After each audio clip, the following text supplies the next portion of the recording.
Bonjour, Fares Gouzi, je suis médecin, enseignant-chercheur à la faculté de médecine de l'Université de Montpellier et j'enseigne la physiologie humaine, c'est-à-dire le fonctionnement normal du corps humain.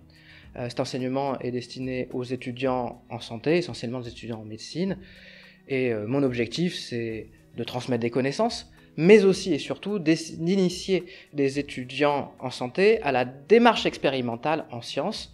Pourquoi? Parce que cette démarche expérimentale, c'est le cœur du raisonnement médical. Le problème, actuellement, c'est que depuis la réforme des études de santé, il est devenu impossible de faire autre chose que du cours magistral. Les TP se sont révélés émiettés dans différentes UE, et donc on a constaté que les étudiants ne raisonnaient plus, et aux examens, ils se contentaient de ressortir leurs cours appris par cœur. C'est comme si quand vous allez chez le médecin, celui-ci n'écoutait pas ce que vous aviez comme problème, se contentait d'appliquer un protocole, une procédure de soins, sans chercher votre diagnostic. Donc tout ceci nous a obligés à faire évoluer notre enseignement, et à titre personnel, je me suis orienté vers les nouveaux outils numériques pour l'enseignement.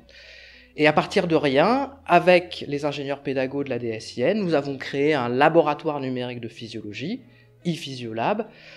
Celui-ci se décline en 2 temps, un temps d'enseignement dirigé présentiel et un ED dématérialisé sur la plateforme Moodle.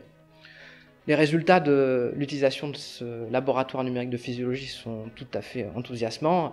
Les étudiants se sont remis à participer à ces ED.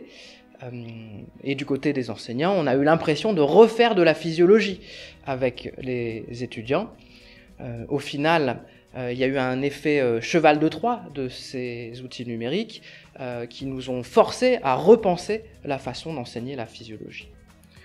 Le conseil que je pourrais donner aux enseignants qui souhaitent innover en pédagogie, c'est de se lancer. C'est vraiment le message numéro 1. On part souvent de rien, et c'est à partir de rien qu'on se met à se poser des questions.